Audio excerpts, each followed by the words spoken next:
Let's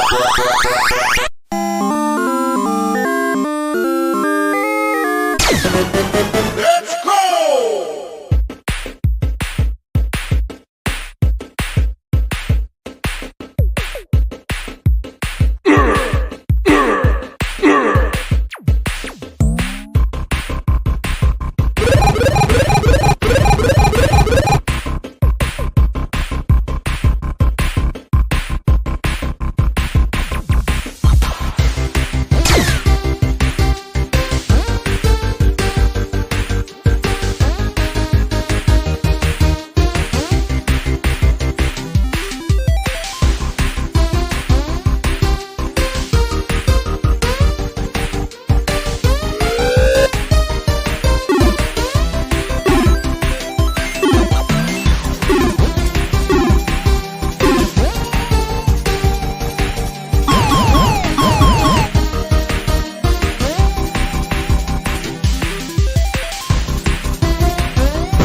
Not over. Hey, everyone. Welcome to another episode of Indie Comics Relay. I'm your host, Keith Gleason, creator of the Mighty Mascots and promoter for the Plastic City Comic-Con. With me is always Johnny C., creator of Sartana, Surrounded by Death, and The Pond. And the pond for Roger. And The Pond for Roger. And our third co-host, Harry G., graphic artist extraordinaire. What's going on, fellas? Hey, everybody. What's up? What's going on? I didn't get a chance to say hi to Harry. I was kind of in a rush earlier. Hey, Johnny. Yeah. How's it going, man? Always good to see you. Yeah, so Same here. normally we'd be off this week, but I screw up the schedule. So- It happens. Happens Yeah. to the best of us. and then you guys were good. You guys were free, so we decided to just do it anyways, So we'll be off next week instead. But yeah, no, I'm glad we could help out. We a reoccurring guest, Corissa, is on tonight, and I'm glad we could make it happen. So, Yeah, for sure. And And then- I just saw you yesterday, Keith. We were on John Pina Comics for was it WESU Radio? yeah, something like that. Me and Johnny were on a radio interview yesterday, Oh, Harry, wow. for Promoting. like an hour. It was like from like Yeah, it was about 6:30 an to hour, 7:30. 7:30. Yeah, Were you But- promoting? actual radio. So we were on the air, over the air. Yeah, which was nice. That was kind of Mm. cool. I felt famous for a second. I was Oh, like, nice. oh, we got street cred. What were you guys Yeah. talking about? Like, what were the topics of conversation? Mostly just comic books and like Comic Cons and Us as a Indie Comics Relay came up, Yep. which was good, and we were able to promote that. Plastic and, City. Plastic City Comic Con. Yep. San And then, Diego, New York, some of the big shows that we do, things like that. Yeah. Yeah, and John's like a guy that we see all the time at conventions. Yeah. He used to be part. Well, there was, I don't know whatever happened, Johnny. Do you like why him and that other John split up? Oh, I don't know. I have no Yeah, I don't know context either, there, but Yeah. I just haven't- know I that haven't- John had a lot of really big people on the show where I don't felt like I belonged. Well, if I knew you guys were on, I would have called in. Howard Shaken Yeah. on, and Gamal Hennessy's a really eloquent, knowledgeable comic attorney, and all these awesome people. There's like this mushmouth me, they don't belong there any- anywhere. Were there any callers calling in, or? No, I don't No, know I if he don't think does it was- that. Like, I don't think it's that he kind didn't. of He didn't throw out a phone number or anything, so I don't know if that was an option to do. But I would that have would called have been in. fun. Yeah. Yeah. That would've I know been you could awesome. stream it. Like, if you it's- called in. yeah, that'd be awesome. You call in, but you just make a request. Yeah, Like, right. Yeah, hey, request Stairway to Heaven from Led Zeppelin. yeah. Exactly. What show is this? That was like, just, oh my god, they're just like totally oblivious to what was going on. It was great. So what else you guys Yeah, been but up real to? fun show. Big shout out to Pinta Comics, and real grateful for them having us on. Yeah, definitely. So what have you guys been up to this last week? Anything exciting or? Busy. I was telling you last week that's what I'm trying to cut down on my workflow, but I'm getting more and more. So More graphic arts work? yeah, like freelance jobs and like Oh, good. favors for friends and things like that. So I'm just whatever. I'm trying to give in. I'm just gonna relent That's, or whatever. that's awesome. A great comment. Hello, can you guys play ACDC? Skinner. That's great. Yeah. Hey, good to see you, Roland. It's been a while since we've seen you here, which is awesome. Great to see you, thanks bud. thanks for dropping in. I hear you, Harry. Like I actually end up taking a lot more on than I should.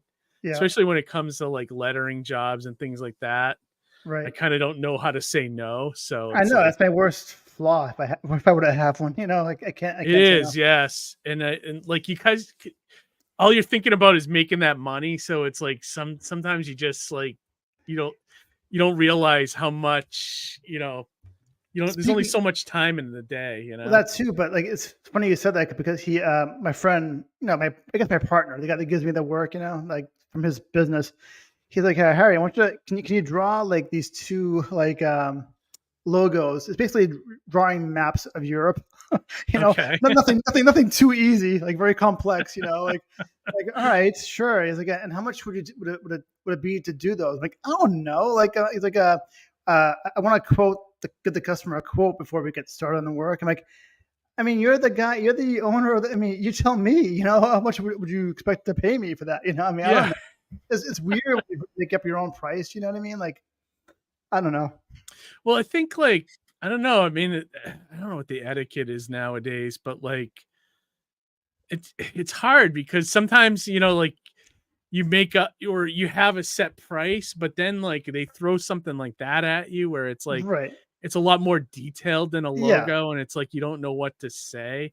Like usually when someone asks me, cause I've done some logos for people, I always say like, it's going to be anywhere from like 50 to 100. Right. That's and reasonable. then like I wait and see how many changes I got to do. And then how complex it ends up being. Right. And then I will kind of put the price in at the end and say like, all right, let's go with like, 60 or something, Yeah. Plus pain and suffering. Let's make it 100. Yeah. And depending on how many times you have to do fixes and all that. Yeah. Right. Yeah. Yeah. So, So what I discovered recently, I was looking at my timeline for work. Yep. And I don't think I can get any new projects completed between now and say July, when usually, that's when the heat of my convention season. So I was like, what can I bring to the table that's new?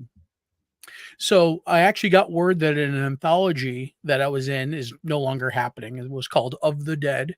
It was a tribute to George Romero. Oh, I remember you telling me about that. Yeah. Yeah. So I did this really cool story that was kind of like Fast and the Furious meets Land of the Dead. Okay. And I called it Race of the Dead. And it was a short, and I worked with Louise Riviera, awesome artist.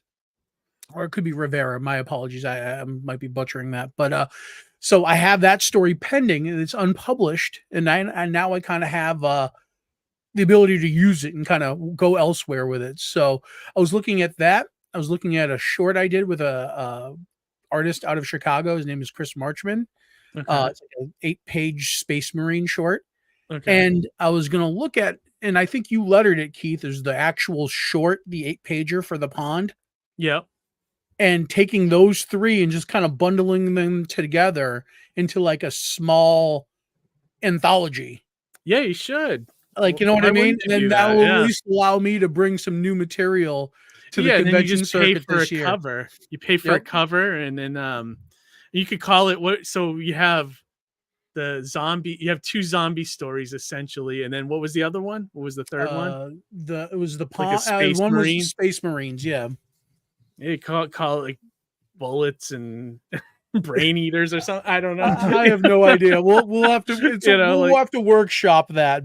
But you could find like if you could find like some kind of why you should do that. Absolutely. That would get you a whole new issue. Right. And it was really a great way of like, oh man, like what can I work with retroactively that I have access to? And I realized I have these 3 shorts that I could potentially bundle together. It was just real neat to think that I kind of had lemons made lemonade, Yeah. You could even throw that short in you did for Surrounded by Death. like that kind of stands on its own as a Oh story. yeah. So that's You know? actually also going to be in volume 2 of We Suck at Comics, which is Oh, Wayward okay. Ravens anthology. So look for that. That's going to be in there as well, printed. And I'm hoping that brings a little bit more attention to Surrounded by Death. Yeah, and the other So it's thing kind you of could do branching is it out. like, But I could technically put that short in that collection as well. yeah, you should. Just an man. idea. Yeah, you make like a really thick book and then sell it for like $10 or something, you know? Something like that. Yeah. Get Yeah, somebody to do a really good cover. Hell, you could put in your Cthulhu in there. You could do a bunch and make a nice like thick book, you know? Or a thicker book. Yeah, possibly. I like You the know? idea of just something smaller and new. Like, hey, here's some new stuff. Yeah, like a new floppy for $5 or something. Yeah. Or Yeah, why 8 not? maybe, just kind of an Yeah, exclusive. it's just something extra to have on the table, and it's mostly new material that no one's seen, really, you know? So Yeah, for sure. And I throw this out to watchers. If you have any ideas, for once, I'm the one that's kind of stumped. Normally, I'm like, hey, you should do this or you should do that. If anybody has any ideas for these short stories I have, cool things that you might want to see me do with it, like let me know, and I'll, maybe I'll have it put together for this convention season. yeah, why not? Dude? I think that'd be great, and the art's already done. Just got to get Right. that cover, Just got to could get probably- some stuff lettered, which I know somebody. I know a guy. Yeah, I wonder. Yeah, hell yeah. If you need stuff lettered, send it my way. Let me know. Yeah. For That'd sure. be great. Yeah, I hope you do that. I was thinking, I was just thinking about that pond story the other day. Honestly, I was like, damn it, Johnny's got to do something with this because it's too good. That's the challenge with it, is only because it belongs to Charles Masson. Like, I'm gonna show. I wrote, like, so I have to really have to. I was thinking I'm gonna hit up Charles, ask him if I can include it in this other printing. You should, and I have some of the finished files here. Like, I got to show Harry. Like this should be out in the world. Like, it's good. Do you have it Like, handy? I do have it handy. Let me, Pull it up. Let's take a Sneak look. preview. This is Yeah, this like, is I'll show you something- some of the so, pages. I have the Pond currently as a 2-issue series that me and Renatus did, and we spoke a little bit about that on the radio show yesterday. Renatus was a fantastic artist, and he saw a lot of look at potential this in the artwork. story. Like, it's so But good. This is the that needs to be original out. 8-page short that I conceived. It's like and Solomon it's just Grundy kind of stuff. sitting there, like this Yep. needs to be out in the world, Oh yes, pretty amazing. Looks good. Yeah, isn't that great? Like, I mean, that's not even the best page either, Mhm. Like, it just, yeah, it's. I mean, but the whole thing is good, and it's a tight 8 pages that tells like click through a little bit more just to show off your Yeah, let me, lettering, Keith. I mean, look at this. Look at the lettering right there. It's just Let me. Keith does such a wonderful job. I mean, that And he alone puts makes so a much good. personality. Like, it's beautiful. That first page alone makes a good print. Like just. Yeah, it does. Like, so actually, the better pages are towards the end, wouldn't you say, Mhm. Johnny? Or, Yeah, I would agree. but like, you get a lot in this story for 8 pages. Like, I'll go about this far, I think, so you don't ruin it all. But Yeah, like, right. you get some of the horror action here, and yeah, Mhm. this needs to be out in the world somehow. It's just, it sucks that Thanks, Keith. I appreciate it, guys. No, it's really, oh yeah, it's really good. definitely. It sucks that like because I remember who's the artist again? Charles Masson. Yeah, He challenged me. He came up to me at one of those early conventions I did. He was on roller skates. I was like, who is this guy? And he was just such an awesome personality. He goes, I want you to write a short story that's a horror story, and gave me all this criteria. And then the Pond came out of that. but I think he also like I remember him talking to me when I took the lettering on, because I think he took, he paid for me to do the lettering and everything and make the logo and stuff. And I think at the time he wanted to do something with Alterna, right? Did he want to pitch that to, it came out on a Wednesday? I think so. that Yeah, what it was? Yeah, I think he had interest in having it picked up somewhere else. And I don't know. And then he also wanted to do a Kickstarter, which I don't think ever came about. So, I'll have to see maybe if he's cool with me just kind of putting it into like this mini anthology of my works. Literally nothing's happening with it. So it's like, yeah, you got to do something with it. Yeah. And because I remember him come up to me and he says, like, I want to put this in that newsprint stuff that you got, thinking I was like running my Alterna. Charles was a little out there, but that's what made I think he's great. I think He's the best. great. He is good. He's a great artist too. Holy shit! Awesome. So how would you looks describe the great. pond, Johnny? Like what's the gist of it? So elevator pitch is a terror emerges from a pond in a sleepy town, and it's up to the sheriff's department to stop it. Okay. Yeah, Fair it's enough. good. That's all you need to know. It's good stuff. It's good And zombie stuff. it's based, not based, but it's inspired heavily by Tales from the Dark Side, Tales from the Crypt, Mhm. that sort of horror, Tales from Twilight Zone, obviously, Like EC that sort of Comics era stuff. EC Comics, that kind of era of Yeah, horror thing. storytelling. Yeah, it's great stuff, man. Yeah, I hope you put that anthology together. It'd be great. And even at the end of the pond, like if you put that in there, you could put like a little, like the next page with the cover of your number one and say, continue reading the adventures and the pond, Or read a something full version of the story. Yeah, exactly. A more fuller version of the story. Yeah. Yeah, exactly. So yeah, I'd say go for it, man. You might as well. Yeah, I mean, but like I said, it was just a matter of I don't have anything new. What can I work with? And then I think I found something I can bring to the table for this convention season. Yeah, that's great, dude. I'm glad. Me too. That's the other thing. I'm trying to write Mighty Mascots 10 in between everything else I'm doing, and it's not coming up. I was hoping to have at least a first draft done by now, but it's only I've started it, so it's about 50% complete. But I also, like you, I've been thinking about going back to older stuff. Like I kind of want to get Kid Switch going again, and I'd love to see more Kid Switch. Yeah, yeah, I know, and you're not the only one that's asked about that too. So, and the funny thing is, I started it with an artist who you might know from Plastic City called John Mills. I don't know if you guys know him. I don't know if it rings a bell or not. Good artist, great artist. He started it, and then I don't know whatever happened to it. Because I ended up, as we were starting that's when stuff was going on with Mascots, and I kind of just stopped. Fell by the wayside. Yeah, I kind of stopped dealing with anything else except for the Mascots. Right. And now it's been like 5-6 years, and I've seen 2 pages from him, and I want to know if he's actually going to finish it. I got to reach out, and if he's not, I'm going to just try to hire somebody else and get it going, just because I have the scripts for 2 and 3 written, and it was a planned 4-issue thing, so we'll see. Right? And then I also want to do like the other project I've been kind of telling you guys about, which was I called it Social Justice, but I definitely think I'm going to change that name just because it's too provocative. It's too provocative, and I don't want any you're trouble gonna be with poking it. too many bears with that one. Right, exactly. Even though the name, even if it's meant like in jest and good-hearted, and there's no like ill will, right? People are gonna take it the wrong way anyway. Oh yeah, of course they'll see the title and like both sides will be pissed at me. Exactly. Even though it kind of makes sense with the kind of storyline it is, but I gotta. How about socially awkward? Socially awkward. Something weird, something different, not politically. Right. That could be a good one. Yeah, socially awkward. Have you guys? That one's been burning a hole in my head. So the justice part, I think, is what does it. What's that? The word justice, I think, is what does it. So hard-edged, and it's hard-edged, and it like immediately people be kind of like angrily looking at a crowdfunding if it had that name, and you know what I mean. It's a trigger word for a lot of people, so that's why you just keep it.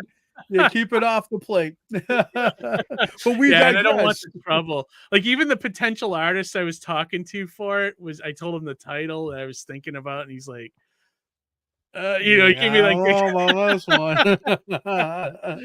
So I was like, okay. We'll workshop that one too.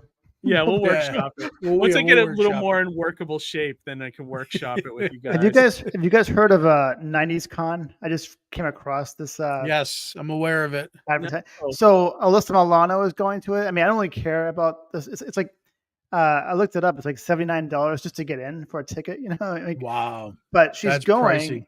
I know, but Alyssa Milano. I mean, it might be Wasn't worth. she at Rhode Island just like a couple? No, I thought she was gonna go, but she never because like the entire Where- or almost There's the entire Charmed, right? The Charmed. yeah, the cast. Charmed reunion, but she never made it there. I guess. So Oh, okay. Where's 90s Con, Harry? it's in Connecticut Convention Oh. Center. When is it? Let's see, where are we here? Was it Hartford? March 15th, 16th, and 17th. Oh, wow. In I'll have to March, look so- it The up. Hartford Center, Connecticut Convention Center. or But nice. Not I bad. I'll mean, have to so look it I up. have- I I have- don't think it'll be for me because like 90s Con just sounds like a celebrity driven thing, you know? Well, It is. It's you get- 90s nostalgia driven stuff. So you'll see like Melrose Place actors or we have Gina 90210 Davis, Suzanne Sarandon, Alyssa Milano. But the only reason why I would go is to have Alyssa Milano sign my drawing of her. You know that cookie Oh, yeah. that I did, the Milano cookies.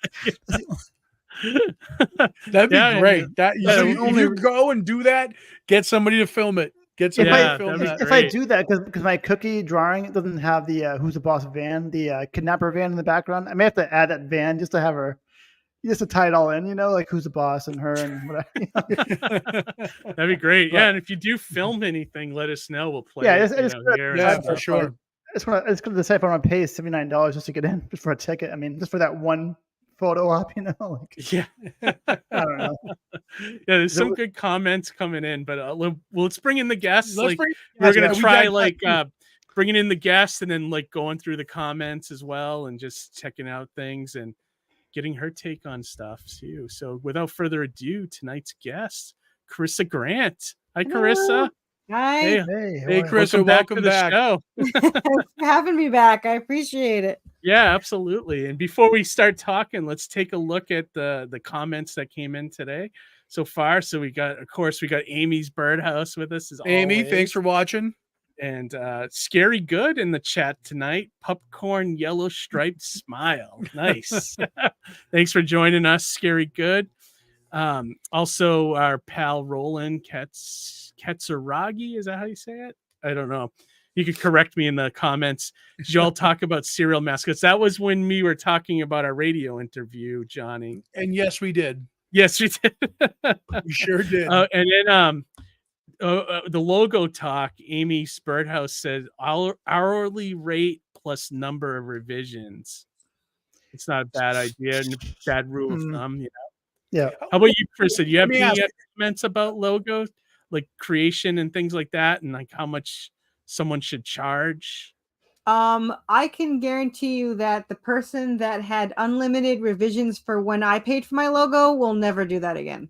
I was know, gonna say, I what? think- Sorry, Chris. I was just gonna say real quick. What is the acceptable amount of times you can ask for edits?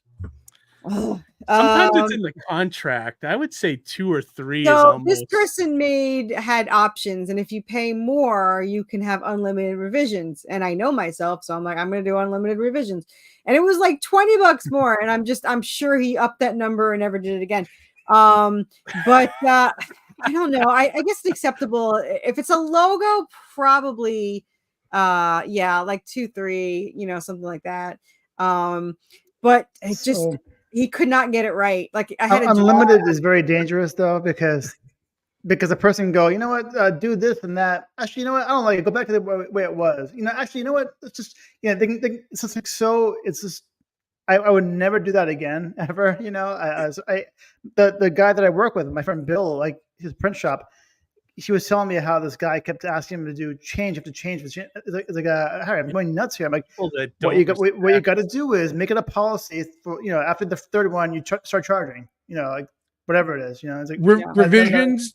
Sorry, Harry, didn't mean to No, no, step that's- on no, you no, there. that's I was good. just gonna say revisions invite indecisiveness. right. It opens the door to be like, well, you know, you can do something a little different, and then that's where if you're a creative person, which we all are, you know, like, oh, well, maybe if I try it this way, and it could spiral. You could spiral out. It's pretty amazing how quickly you come to a decision when money is involved. You know? Yeah, absolutely. I mean, that's true. And even Roland was saying right here, 50 up front, 50 after. charge extra for every revision. wouldn't That's hire not a that bad person. idea. I wouldn't Mhm. hire that person. Charge for every revision. I mean, you have no idea what their vision is and what you want. You have to have at least some revisions I would say included if you for, have a couple for free, like you should have a yeah, couple revisions for free especially because for a logo, because it has to be specific, and I don't know. Mine was a little bit more complicated. Mine's got the the whole the gems and the the everything, and he could not get the concept of what I was saying, and I drew a really crappy picture, like it looks like this. But I should show you sometime what he originally did compared to what it finished, because it was like 1,000 times better. See, Um, the problem is, like, if I'm getting this information like secondhand or third hand, so if I were to people get annoyed with me because if I were to sit down with the customer, I ask them a zillion questions. All right, what colors do you want? What Right. what size? What's it for? What's it gonna be? What's the tagline for? What's the tagline? What's the use? What does the company do? A million questions, and like to the point where the person goes nuts, like, oh my god, you're very thorough. I'm like, well, you know why I am thorough? So there's no changes at the end. I expect one or two at the end. But if you have a million changes, then something went wrong in our discussion. Something went wrong in Yeah, our no, I mean, the more you're thorough you are up front, I think the better. Like, I mean, exactly right. because that like eliminates more of the revisions at the end, That's kind of So how I tell stories too. By the way, but my ex girlfriend hated me for this. Like she would ask me how my day was at work or how my day was. I'm like, well, so and so. I give her the entire yeah, thing. It's like, Harry, to the point. That's Just what tell you me asked quickly, and give me a sentence or two. And then if I have more questions, I'll ask you after. I'm like, no, I don't want any questions at the end. I just want to tell you my story. that's So great. the last time I hired for a logo, somebody provided me a sheet with like 9 different options. And I think Okay. that's the No. best way to do is like, give, whoever's, doing the artwork for the logo, do 9 options or do 6 options. And then that gives the person a Which is pick, a lot of right? work, though. But I mean, It if is, only unless with you slight roughly draw it out. variations, you know what I mean? Yeah. If you Yeah. just do Yeah. kind of little different things, and Mhm. I think obviously an open line of communication always helps too, because that way Right. you can kind Right. of see if people are on the right track of what you expect, work wise. Yeah. I've Yeah, actually yeah. had that with covers. They'll send me back thumbnails of different positions that the characters are in, and that seems like an incredibly amount of work. But I love it. And then sometimes I actually want more than one, so it actually helps them out, because I'm like, well, I actually like these two, so I'll just do 2 covers. 2 variant So I do covers, like yeah. the option. Yeah, I mean, I've had Yeah. someone do like 1 option, but I had a couple do like, I think the most was 6. I mean, they drew, and it like, I mean, granted, it was a $550 cover, and I mean, he worked with. It's actually the cover for issue 8 that I have now. He did that, and all 6 looked better than some of the like these are like the sketches looked better than some finished covers that I've gotten. And I was like, I'm ready to take these sketches right now. I mean, I'll Yeah, yeah. I even downloaded them. He's like, do you want the Oh, I high save res? all the And I was like, thumbnails yeah. too. Like Yeah. I've had that like Chris Giarusso, the guy, that does G-Man and Mini Marvels and stuff. He did a couple covers for me, but same thing. He'll send me like 6 like mini sketches of the covers, and they're all great. Like, and you kind of just have to sit there and choose the one that you really want, And Well, I don't know if signs are accurate when they come to people, but they say like Pisces and Gemini can't decide between 2 things. That's me with a Pisces. I can get it down to 2, and then I'm screwed. Like, I just like I can figure 2 out, and then I'm just like, Yeah, So sometimes annoying. it's too good, and you gotta well, get them actually, both. it actually wound up working out this time, because I said I want these 2 together. And he's like, all right. So like, so it kind of worked out. Like I think we took like certain aspects from one and moved it to the other, and he did an amazing cover. And you can't see the second one that we did that on, because it's my hardcover. I loved his art so much. It's Jeremy Rampak, and Okay. he worked with Marvel, DC, Blizzard, Capcom, but I only hired him for one reason. He was the interior artist for Resident Evil, so I was like, I gotta have him. Oh, nice. Yeah, That's great. And the scary part is I could not find which art he did. I just know there was 3 artists, So when I wrote to him, I was like, I hope he's the artist that I want, because it was $550 and I had no idea what his art looks like. So I was like, I really hope this is the right person. And it was just so phenomenal. I mean, it just, I don't know if you've seen my issue 8, but he's so detailed and there's so much going on without it being too busy. And he actually, I mean, paying for it was painful, but afterwards it's like, you didn't charge enough, because it was just like so much.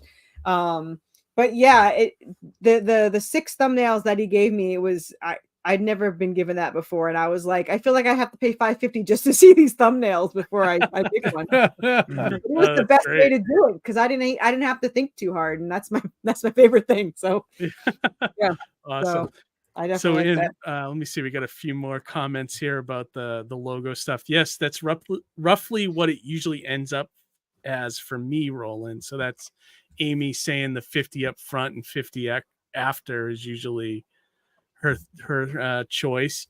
He says, or sit in it as an inventory issue to keep he's talking about the pond. Sit in it as your inventory issue to keep as an ace up your sleeve. Oh, that's not a bad idea. That's not a bad idea either. Yeah. And which Amy wrote here, Johnny, write a short about the deer who gets eaten at the beginning of the pond. It's like a Bambi situation where the deer's fawn goes on a quest to avenge his dad. It's like Bambi meets Death Wish. Yeah.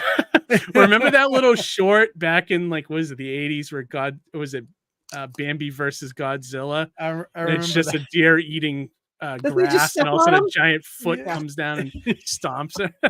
It's like a 30-second sketch. They used to show it on 4 HBO panels. I remember that. Yeah, you remember that? Yep. That was a good one.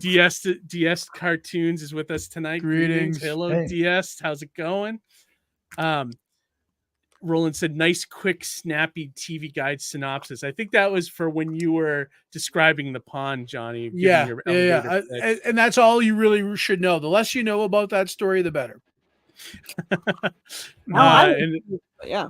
DS says social justice is pretty divisive in comic talking spaces right now. Yeah, that's exactly why I was.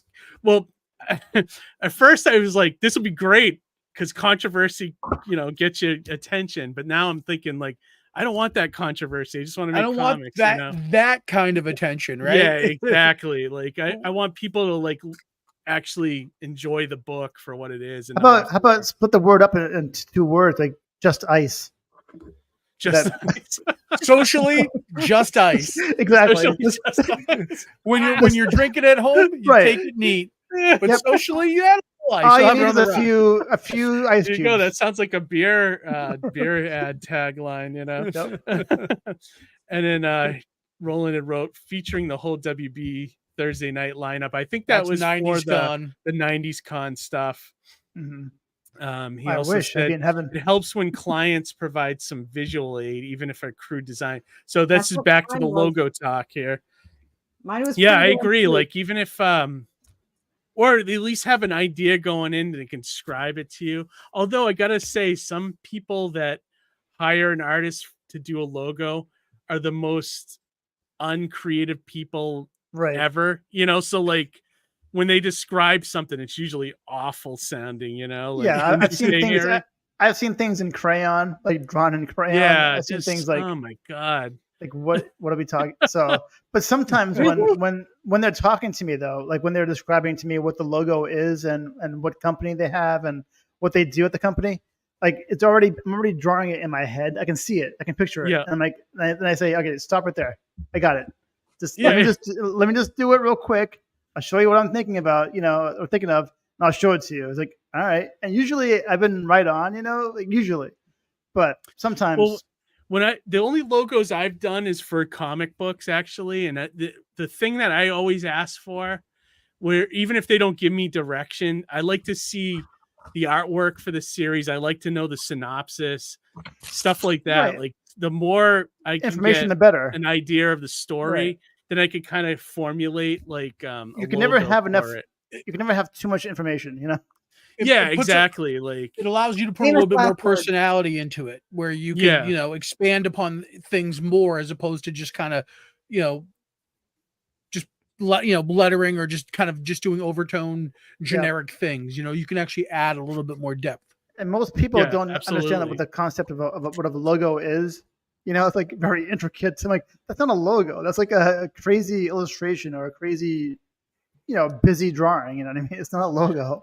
yeah, and the worst thing, like this is actually a good discussion. The worst thing I've seen, like, too, is like sometimes the artwork of a comic and the storyline, everything looks great, the lettering, and then they have the worst logo I've ever seen on a book, and like Yeah. immediately, like, just I don't know, it just takes me out. I don't want to read it, like, like it What's just more important, the logo or the cover art? that. Yeah, it's tough. Like, What would you I say, mean, Carissa? Cover art. Cover art? Yeah. yeah, I think a cover art is more important. The So logo, I mean, though, you could have like cover if art you think without about the logo, photos. it's going to be more places than the cover, right. So Yeah, I but don't know. someone's not going to look at this amazing comic art and be like, "Oh, but the logo." See, I think we're coming from two different point of like, views. Like you could take a good logo you can wear as a T-shirt or something, or a hat, or like a wristband, something. You can't wear a cover on your chest. You can, but You can. you can, but it's not like well, logos, if they're good enough, That's can a also really be a long sticker and a that you can painful tattoo sell job. or give away as a freebie at your table, right. things like that. Well, I mean, those are two different things. It's like, are you talking about for that issue or are you talking in general? Because if you're talking about how to sell that issue, the cover art's more important. If you're talking long term, then obviously the logo is more important. But if you're talking about, Yeah, like I'm talking like if you create a logo for your comic, like you're probably going to keep using it for the rest of it too. That's really your identity, really, Yeah. like your But name almost. It's really hard to ask that question though, because when you're selling the actual comic issue, it would be the cover art, so it's kind of hard to be like the cover issue or the logo are kind of two different things, because if you're saying which is more important overall, it's the logo. But if you're talking about what's the most important thing for that issue, it would be the cover art, because someone's not going to, if you have a nice logo, but you've got the worst cover art in the world, no one's going to buy it. So right. Isn't that crazy? In this day and age, we've come to a point where the cover is important. You should judge a book by its cover, especially in comics. I love those covers that actually like don't do away with their usual traditional logo and kind of like build it into the artwork some way. Like I love that. Those. You're talking like a Will Eisner like spirit kind of thing. The way he used to build the logo into the artwork and stuff. Into that's the artwork. Great. Space Ghost. Exactly. Yeah, Space Ghost. Space Ghost, yeah. That's a great cartoon. Love that cartoon. DS says, I like the variations when designing not only logos, but characters as well. I also like getting friends to pick which design they think fits the stories I'm making. That's not a bad idea. Like polling your friends. I will never do character designs again. That was the worst money spent ever. Oh yeah, never, ever again. I've wasted thousands of dollars getting character designs, and it was absolutely pointless. Don't ever get character designs. That's a lot. Wow. What were they charging you per character? Well, it was. That seems like outrageous to me. Well, it was double the price of a page. So that's why I say, so when everyone asks me my opinion on what to do when you're hiring an artist, I would never do character designs. What I do is I give them a page from the script and I describe my characters, and then they have to design it. There's no other way around it. So they design it. So not only do you see how they designed your character, you could see if they can keep it consistent, and then you could see how they lay out, and then you could see how they follow a script. And because I would pay all this money for a character design, which is twice the amount of a page for some weird reason. And then I'd pay them for a page and they can't do good layout. So they can't be consistent with the character design. That's a little weird to me, because like my Mighty Mascots artist and I think another artist I worked with. So one artist charged me $30 for a character design. That is super low. Yeah, right. No, and it worked out well. And then he did like the front, the side, the back, like a traditional turnaround drawing. Did you give And him then my anything to go Mighty by, though, Keith? Mascots guy only charges $15 for the design. But, most of the time I'm sending him like a rough drawing of what I'm thinking, and then he kind of takes it from there and then does his own thing with it. But yeah, no, if it costs more than a page of artwork, I would say forget it. Yeah, I hired like 30 different people. They were always really expensive, and Wow, really? the designs were always, and it wasn't until literally after months, it was literally the last group of people that I discovered to do it by page, and then I hired someone. So it was like, I wish I had known this before. Johnny, did you ever run into that with your comics? No, character design is written into a script. So if you're not putting that into the script itself, then you're not writing a full script. You're not giving the detail that's necessary. Now, that being said, you can leave character design up to the artist to put their own input and spin on that. Well, what I'm talking about is hiring somebody to do a character design, like just do a regular page with the character and nothing else, or to hire, like, did you hire people to do a character design where it's just the page of the character, not a script, not a layout page? Oh, no, I've for never me, hired I did. Like I hired the two different artists to take my idea for a character and to make it. Actually, the Mighty Mascots were all character designs from Frankie, and I think I paid. This is Frankie B. Washington, my good friend.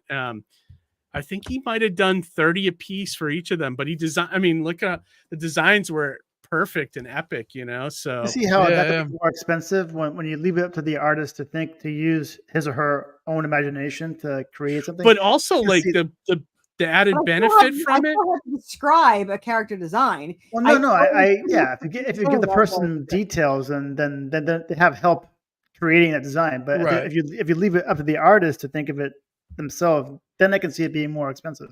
But they had to come up with it for a page anyway. Right. It's literally the same thing. I describe what I want and they have to draw it. So it was just, I don't know. It's what services the story the best. I mean,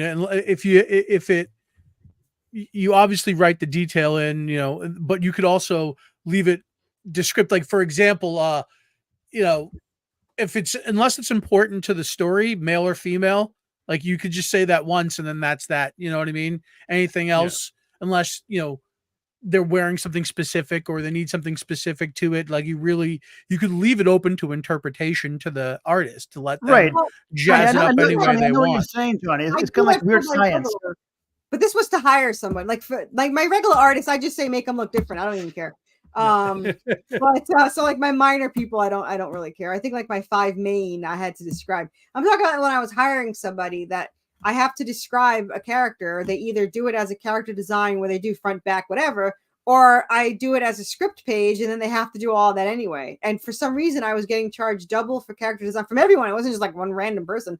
I had to pay double for a character design, quote unquote, or I could pay half and get a script page. And I was like, I'll get a script page, but I wasn't smart enough to figure that out at first. So part of the learning process too, Yeah, just I wish it was I wish it was learned faster is what I want to say. Well, one point I wanted to make about it too, where something great came out of it was, especially with the Mighty Mascots, was when Frankie designed Honeyflakes, Captain Honeyflakes. He added the mechanical parrot on him when he did the design, and I hadn't even thought about having that on the character. And that became like its own character after I saw Frankie's designs. So Sea-Rat was born out of character designs, so which is kind of cool, like and then Ian designed some of the mascot stuff, not as much as Frankie, but he designed like the look of like Dr. Baneful and like the Crown team and stuff that was in the first 3 issues and stuff, but I don't know. I kind of like the character designs. I like having them for like extras too. Like when you put like a trade paperback together, I had put all that stuff in the back, I love that. When I hired my artist, I had him do them, but they were just like for extras, like that. So, but I had already hired him. So it wasn't like, you know. Yeah, and the stuff like you were saying too, Carissa, like the stuff I don't want an artist to like do character designs on, or like if a random thug or like Yeah. some other kind of character that's just like gets punched or something. You don't want them to design that. You just want the main stuff to be designed by an artist. But yeah, no, I don't know. Speaking of logos, what's that T-shirt you're wearing? Me? Keith.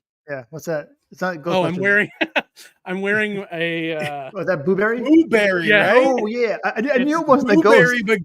but look I've at never that. seen that. That's awesome. Isn't that great? It's all the That's monster great. stereos, but also Ghostbusters at the same Yeah, time. I knew it wasn't a Ghostbusters logo. I'm like, who is that? It's a great. Amy got me that shirt. I don't know where she got it, but it's amazing. It's a cool shirt. It's two things I love, basically. Moving on, let's see what else everyone's saying here. For better elaboration, I've yet to do client work. This is for personal projects.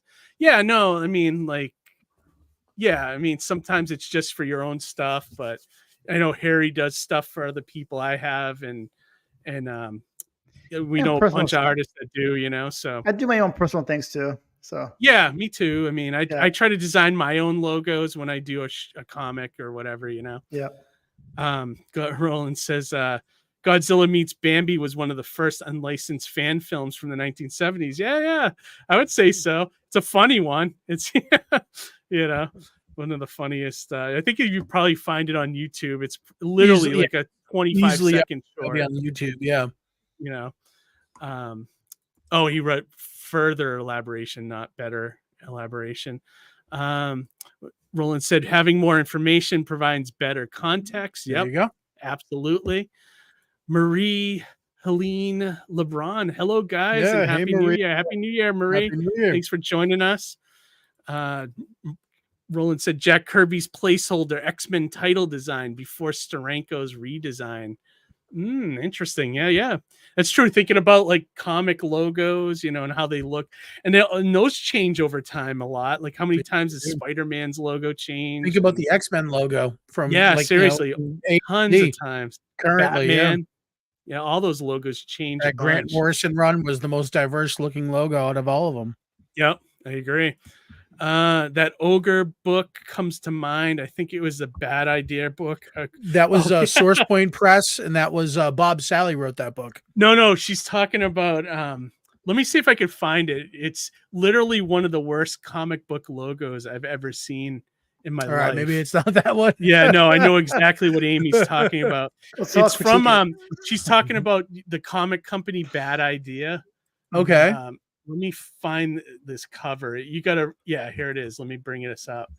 You gotta see how bad this thing is. God. That's funny because I was saying Source Point put out a book called Ogre.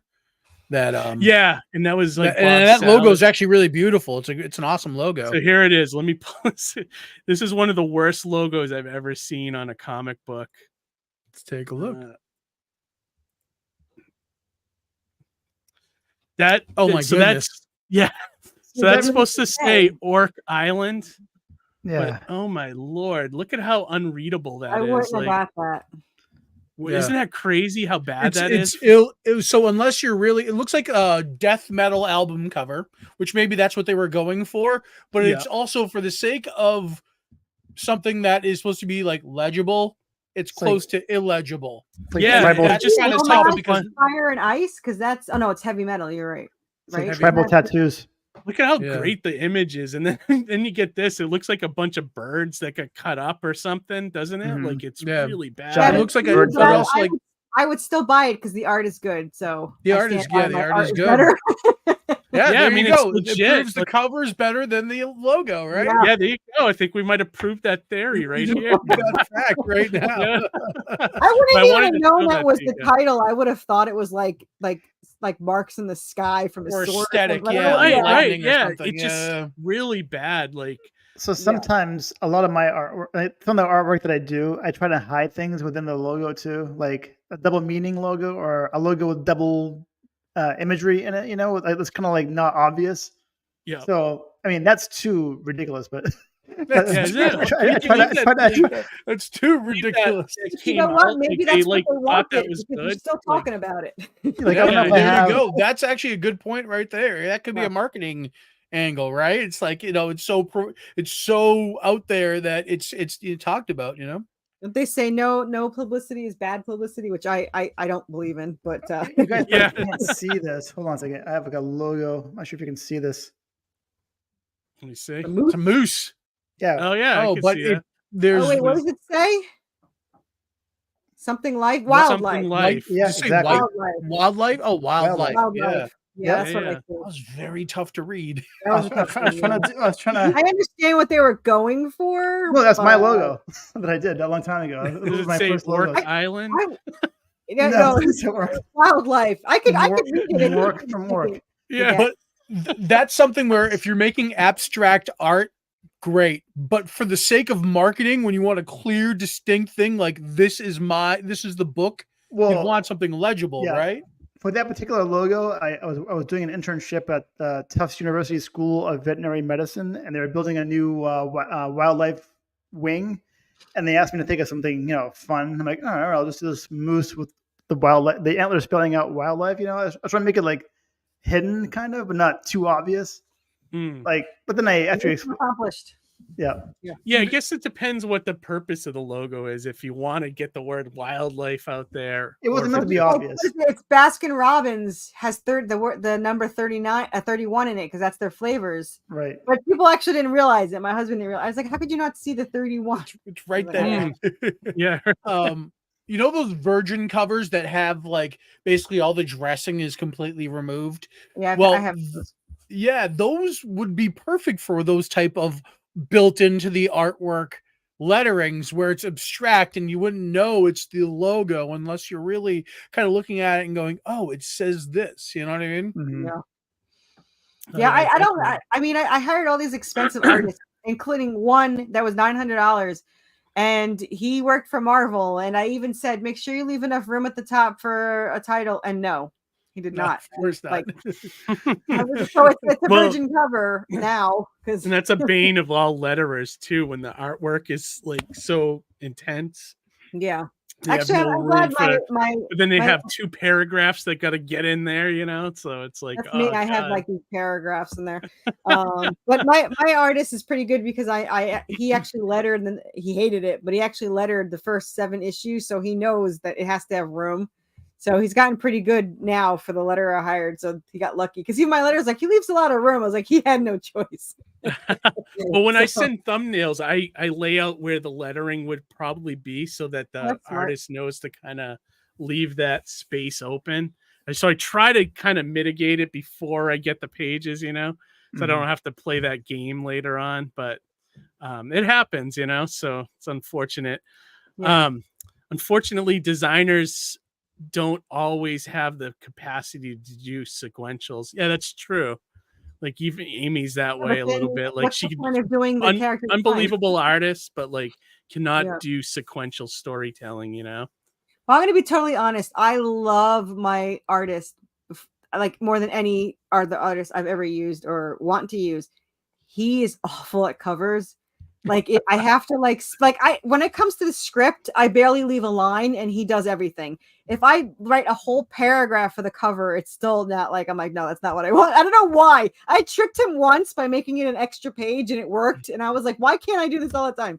So for whatever reason, he hates doing cover arts, but if he thinks it's a page and like a splash page, he's fine. So I don't know. I can't. Well, that's like some people are like that too. Yeah. They can just do pinups and covers and things like that. But then sequentials is its own beast, So like I get that, Speaking of artists, I read that you in your new book, Corissa, that you have a new colorist and letterer. Yes. So what made that happen, or why? So my artist hates coloring and he hates lettering. So I had the option of raising his rate or hiring 2. So I was like, well, I'll just hire 2 new ones, I guess. So I actually hired a colorist and a letterer. He hated lettering. Like he started it. I did not ask him the letter. The first thing he ever gave me was Yeah, he started it, and then we got in a fight about it because like whatever. Well, I find like from a lettering point of view, like I've had to fight with like some of the artists and stuff because like they don't like they so the writer will give me like 2 paragraphs of stuff to fit in a panel, and like it almost tramples on the entire panel, like because it's like so wordy and stuff, and the artists are just sometimes so in love with their work that they don't want to see, you know, the word balloons ruining it. Mhm. And it's just sometimes it's just not enough room to put them there, you know, like I like when I letter my own stuff because then I can kind of change dialogue and move things around, but most people don't have that luxury, you know. So I have a funny story. So when I first started making comic books, which was only a year ago, and I said the infamous words, you know, how hard can it be? So my very first script, my letterer said, did you plan to see any of the art or did you just want dialogue? So the first script I wrote wound up being the first 3 scripts I wrote because it was just so much dialogue. So yeah, I learned to but I don't compromise. I actually got lucky because the way my artist does it, well, I cut, you know what the thing is, I cut down my panels. So I only give him like 4 to 5 panels. So there's always plenty of room for dialogue, or he can make the picture, you know, bigger or whatever. So I refuse to cover the art mostly for dialogue. So fortunately, and for some reason, my letterer, who's absolutely amazing, the only thing he always does, I had to keep drilling it into his head. He puts the sound of what happens on top of what happens. It's like, I want to see the picture. Don't cover up, put it to the side, like something. But other than that, I don't like to cover the art up at all, you know. yeah, there's ways to get around that. Like I recently learned how to put sound effects behind the action. Yeah, he started then, doing that, yeah. And then like also you can do the just the outline so that like the picture shows through the sound effects. So I could do that sometimes, especially with explosions, you know. You need one of those books, the thing on the side, you push the button of what sound it is making. You know, I'm talking about those like those kids' books. Oh yeah. My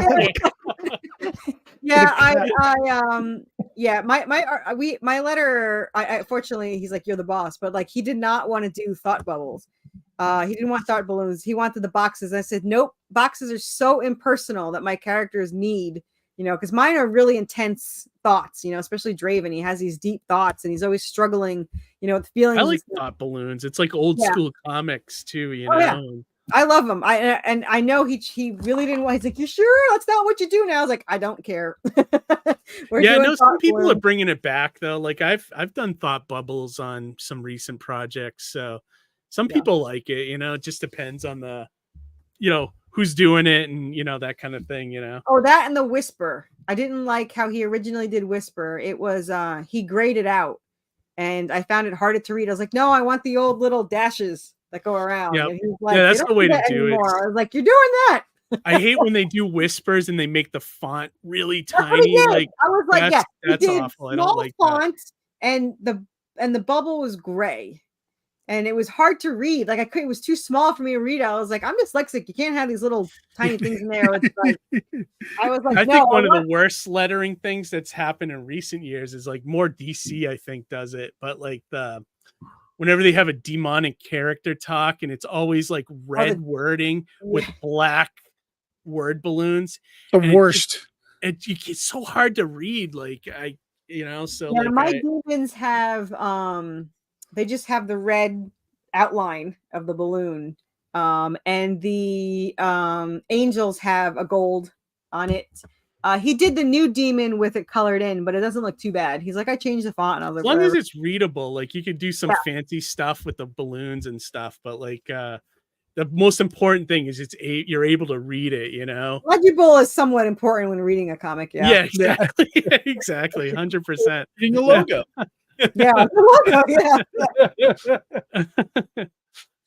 Marie says, I like to get, and I think she's meaning to draw. I think that's what she was trying to say. Yeah, it could have been a typo. Roland said, as a visual person, I design all my characters. That's awesome. That's the way to go. I do the same. And then I give it to the artist to make it just better. Right. Yep. Marie said, I like to draw a cartoon or picture from me and sometimes learn on the internet how to do it well. Oh, okay. Yeah, I see what she's saying. Like she tries to do that so she can learn how to draw I think better. she meant in front of her. Yeah. Yeah. DS says, Mhm. this reminds me of something one of my friends does with his comic series where he leaves the designs and art directions to the artist. Yeah, I think I mean, everyone has a different way of working, you know, and whatever works for you. And, you know, go ahead, John. Well, it's like we all have our own sandbox that we play in, and we all play in it differently. And I was actually just thinking of it earlier in the sense of the way Corissa writes, because she writes in character from their perspective, and it's so unique. And it's what works for you, Corissa. And it's just like so awesome that, again, it's all it's all our different sandboxes that we play in, and we play it all in different ways. Yeah, but it all in turn works for us. Some comic writers write it straight to script. I have to write it in novel form. So it's a little trickier. Yeah. Double the work. Yeah, no, I hear you, because I do it in such a backwards way too. So like, I get it. Yeah. DS says, but he has descriptions of how the characters look and behave. That's not a bad idea. Knowing everything about the character, like everything about their personality, it's kind of a good way to go. Amy said, DS is, if an artist your friend works with regularly, I think a good working relationship between an artist and writer can really facilitate that kind of work. Yeah, absolutely. A good team reinforces each other as opposed to just, this is the work and this is how it's done. You know what I mean? Yeah, absolutely. The main villain was the best issues with more cartoony art because the artist made him very scary than in a realistic art style. Yeah, no, that all that stuff helps. I wonder if that's a good way to use AI. You know, if you're a person that can't draw well, tell AI what you want to have drawn, and then not steal that, but give it to your artist and say, do something like this. I find that a slippery slope. It is. No, I'm just saying for people that can't really get out of their minds what they want, you know, visually, just to have some kind of representation. You know, I'm not saying like steal that or use that, but something to go by, you know. I think I can't. I will never give my artist examples because I feel like it would he's more likely to copy without realizing it. It's very hard to say someone make it look like this but different. Like I think like too, if you there's certain things too. Like if you want to share a picture and say like I like this guy's sword, you do something with the sword or with this armor, you know, something like that I think is okay. But I'll do that with outfits. Like I said, something like these boots, but not these boots. But I wouldn't, like he says he doesn't want to see, he has to redo 2 of my issues and he goes, I don't want to see any of the panels because I want to do my own thing and do whatever. So no, that's good. That's usually up to the artist, you know, because if someone tells me to do something, I don't want to look at examples online. You know, I want to try and think of them out of my head first and then go online and see if, you know, how I did or if I came close. So in one of the issues of Sartana, I think it's issue 1 extended edition, I actually pointed to a specific page in Sin City to my artist because I wanted to replicate the embrace that Hardigan has with Nancy at one point on one of the pages. So I go, I want this embrace to be identical to this. So, and you know, so obviously not to copy specifically what's going on, strictly just the outline and then fill in the characters accordingly, you know? Yeah. You like use it as an example of like, this is what I'm looking for, you know, like to hit something like this. Yeah, I get that. Right. Amy says, haha, that's why I got the name wrong on Orc Island. I couldn't read it. Nice and eligible album title. DS said, to answer your question, Amy, he works with an artist until he can't due to something happening in the artist's personal, or he fires them off the project. I want to say he's on his 5th or 6th illustrator now. Personal life, which is what he meant to say. Roland says, also, writers doing their own lettering helps them develop more concise dialogue. Yeah, definitely. I find that take away dialogue instead of adding it, like, because most of the time you're trying to take like a paragraph and try to get it down to a sentence or two instead, try to get to the point of what you're trying to say. So yeah, that's absolutely true. He also says modern writers can't do thought balloons. They have everybody just externalize their thoughts. Yeah, I see that a lot. Unfortunately, that's the way comics are. I can't think of anything Marvel and DC that has thought balloons now. It's usually like Corissa was saying, like it's the caption boxes now, if they're doing. It's so impersonal. It is. It really is. Mephisto is real bad about that too. Along with him and the others, like Loki having unique typeface that's ineligible. Yeah, that's the other thing too. Like they use like weird typefaces for certain characters and stuff, and it just sometimes does not work at all. You shouldn't have to work to read something. Yeah, absolutely. Should be eligible. Should be at a decent enough size too, so you can read it. And then Amy says, "No AI." I know.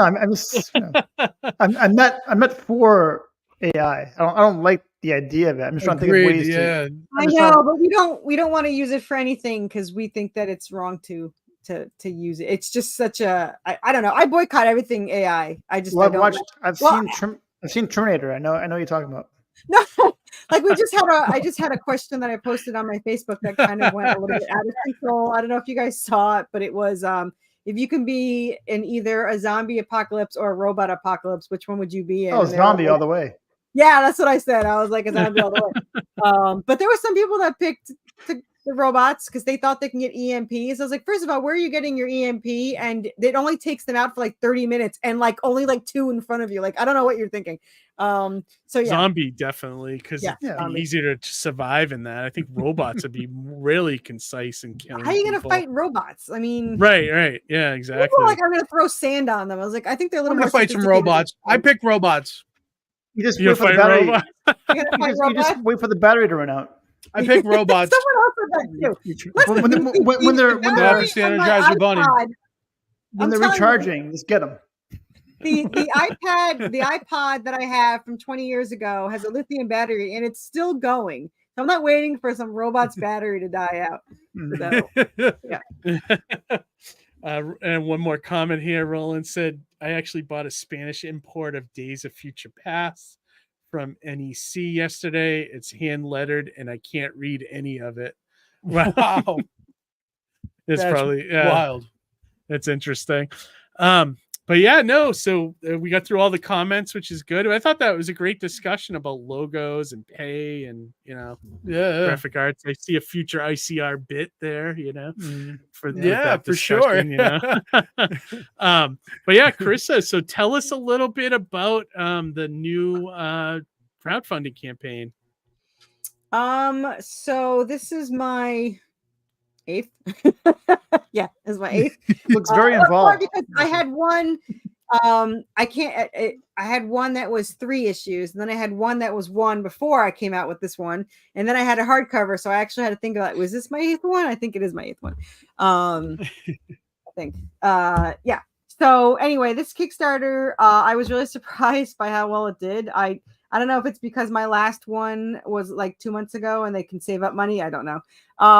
But I've had a lot more people buying like the hardcover. I had a lot of people buy the ketchup tier, it's $79, which is a good deal for what you're getting, but it's very high for not knowing anything about that's a lot. That's a good investment there. So I was actually really surprised that people didn't just buy the hardcover, but a lot of people like the singles. So which I wasn't sure about. I was like, will people still buy the floppies if I have hardcovers? I have no idea. But yeah, so congrats on almost tripling your goals so far. Yeah, in 2 hours it doubled. In 2 hours it funded. 12 hours it doubled. 5 days it tripled. I don't do a full 30 days because I do them so often. I think this one was like 24 days. So it's only been going on since last Monday. So 1 week. Oh, wow. Okay. Yeah. Well, I find like the more, if you keep continuing Kickstarters and crowdfunding, the next ones seem to get bigger because you're picking up more readers. That's And what I'm hoping. yeah, so well, I think it's happened here from the looks of it. What was the final numbers on your last campaign? Well, my last one was my hardcover. That was 38, and I think the average of the other ones were between 33 and 36. That was pretty much the average. Yeah, so you're on par to like at least. I think you'll probably hit 4 by the end of the campaign. I've never passed 4, so I would love to pass 4. That would be a great. It's looking I good. can see that happening here. 16 now, days to make $800. I think that's easy. I think you'd be able to do it. Easily attainable, I'd say. So for people who don't know or may have missed the previous episode, Carissa, what's Worthy Chaos all about? So Worthy Chaos is Buffy the Vampire Slayer meets Supernatural in Silent Hill in the Resident Evil world, and it has The Crow, Evil Dead, Good Omens, and all of that fun stuff thrown in there. It follows Angel Descendant Seraphina and Demon Descendant Draven as they try to survive against their angel and demon father. They are after the angelic weapon that Seraphina was created out of. If they can get this weapon, they can tip the scales of heaven and hell in their favor. Unfortunately, it requires Seraphina's soul to activate it, which means she would never reincarnate again with Draven or have an afterlife or anything. So obviously, they are highly against this idea. So it is a survival horror adventure, supernatural story with every genre you can think of. Issues 1 through 7 was them pretty much in a Silent Hill type setting. The town was merged with hell, and all these ghosts and zombies and vampires and hellhounds and everything. Anubis was coming through. At the end of 7, it went into where they are now, which is in a haunted asylum surrounded by mental patient zombies, giant salamanders, ghosts, and all that stuff. And they're trapped in there. And I have new plushies that go with them. Like, let me see. Oh, he's actually here. This is my giant salamander. As you can see, he's huge. But it's my homage to the Lickers. Wow, look at that thing. Yeah, that's cool. Evil too. So yeah. And then this is actually very popular, and I didn't think it would be because they're actually kind of expensive, but you can pre-order them, which everyone seems to be doing. It is our mental patient zombie. And he has a working straitjacket where the little axe works. But the thing that people want the pre-order for is you could put any date you want as the patient number. And that way I told people they could put their birthday, or they could put somebody in their life's birthday that drives them crazy, and this would be their little mental patient zombie. Great idea. Yeah, these are all hand done. Gimmick. Right. The straitjacket and outfit are hand stained in tea, so it makes it look like worn. And the back is embroidered, and he's got these really cool funky little hairs that my artist had to put in the comics, so to make it crazy that she had to do that. And then we have our hellhound, who's very popular. And now this is another pre-order. This is our first commercially released plushie. And what I wanted to do was to have something a little bit more affordable, because the handmade ones are amazing and they're super soft, and they're very well designed, but they're way more expensive, like a lot more expensive, because they're hand done. So I got this where if you want the regular staff, this is the 3D staff, but if you get the regular staff, it's only $29, and this is $39 with the 3D staff, which comes off, so he can let go. Cool. He wants. Look at that. Cool. Yeah, but I had to buy 100 of these. So they've already been ordered. They are shipping this week, I believe. And so people pre-ordered that. You can get it as just a regular tier with no comic, because I'm on an Anubis groups, so they wanted the plushie. But we also have it where it's an add-on and all that stuff. Draven also resembles Billy Cohen. yeah, somebody else said that too, that he but yeah, he's we have a lot going on now. The thing that makes for anyone that doesn't know, I write the story and I write all the characters except for Draven. I do not write any of his speech or any of his thoughts. That is my co-writer, and she completely controls everything that Draven thinks and talks and all that stuff. So it gives the two characters a unique personality. It's a little bit different than other people do, and it wasn't intentional. We were role players, and that's how we role played. But it worked out really well. We currently have 100 issues for this story written. Oh wow, you have that many planned? Wow. Huh? Congrats. No, not What a planned. These milestone. are written. Yeah, these are actually that are written. You have 100 issues already written? Yeah. So there's milestone. Amazing. Yeah. So this Wow. so there's 4 different series and a prequel. So the first series is 45 issues. So this series is already written. It's got 45. Book 1 was 7 issues, book 2 was 5, book 3 is 10, and then 4 or 5 are like 12, 15.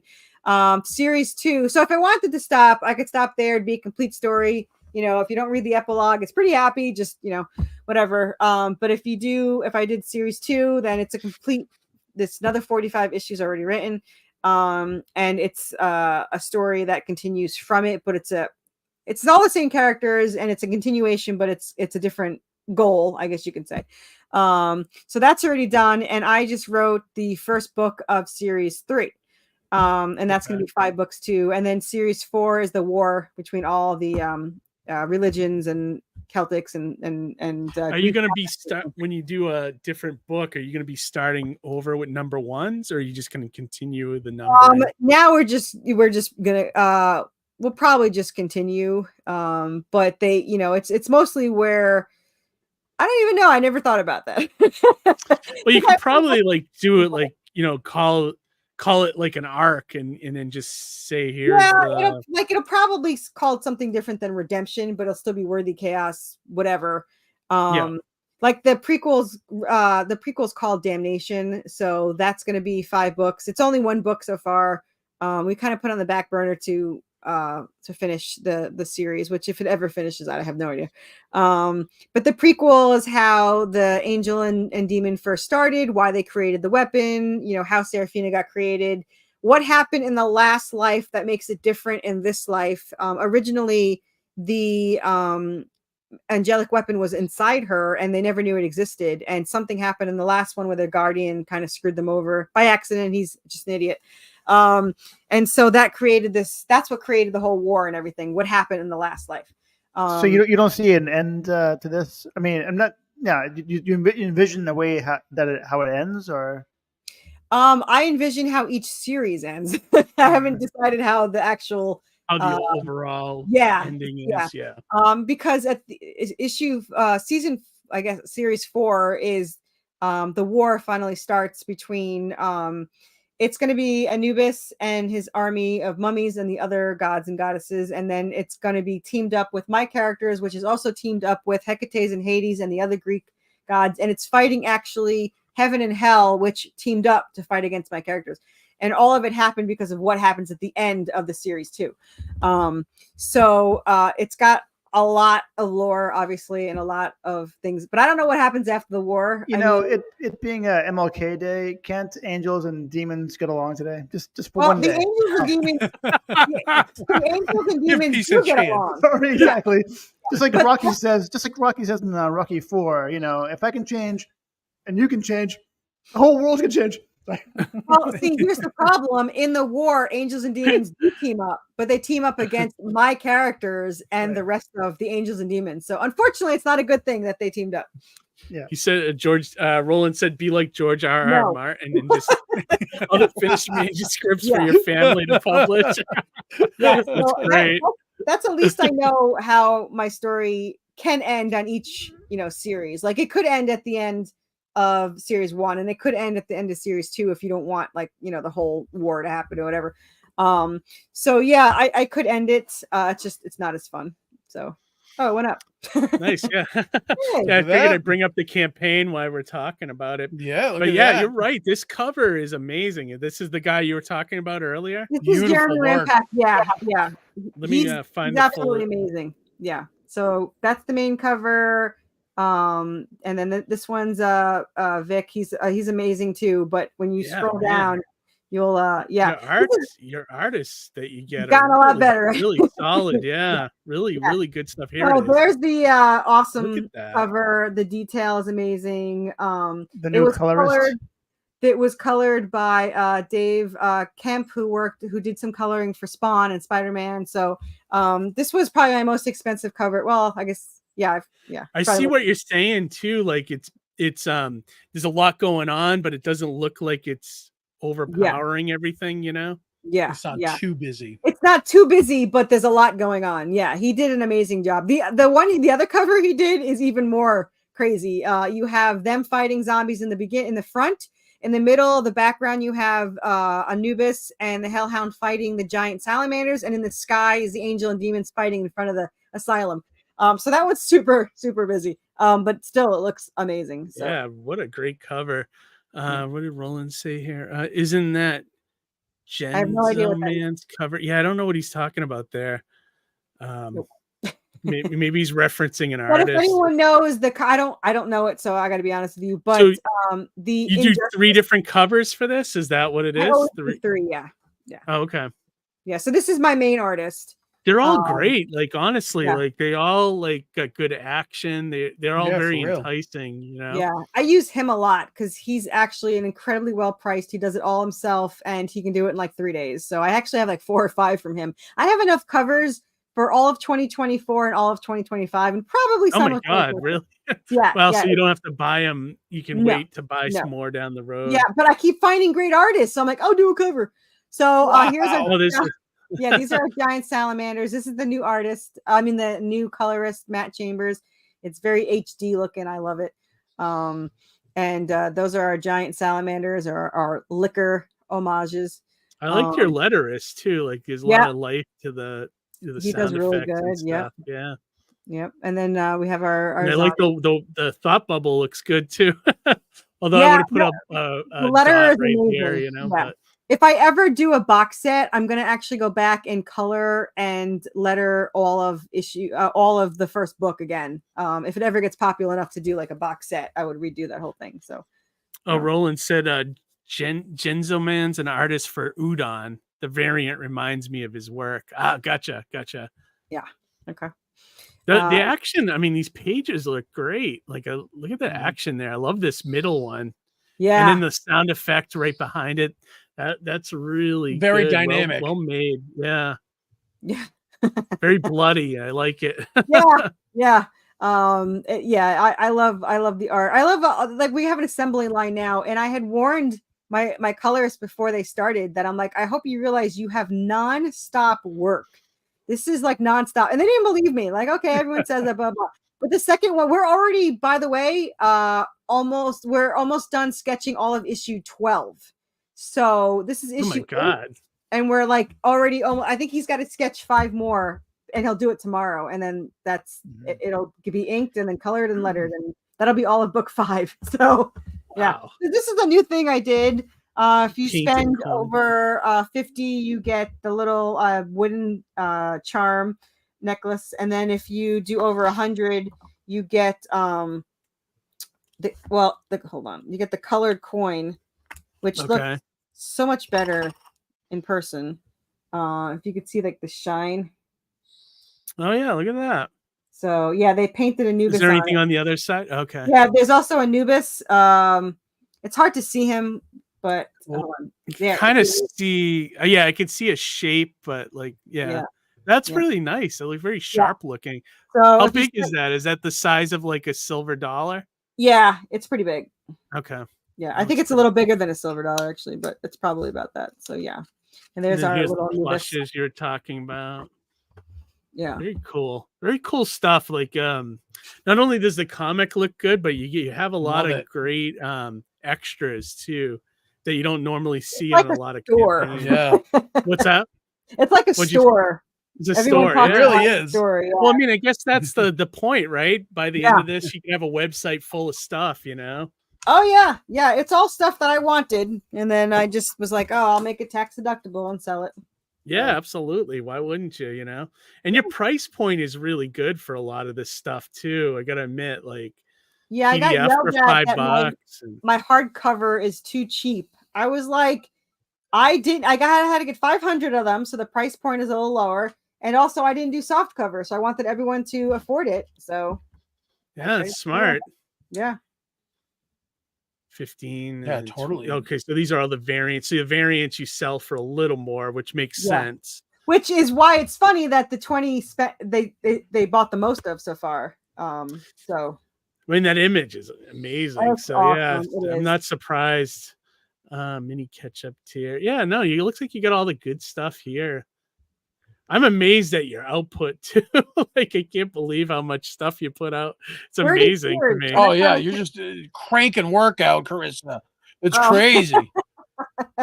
Yeah. So they're saying that 39 is too low for a hardcover? Yeah, because usually it's 222 pages, so it usually is around $55-$60. But I mean, not everyone can afford that stuff now. I mean, so. I actually think it's a little high. Like, I think 25 would be perfect price point. No way.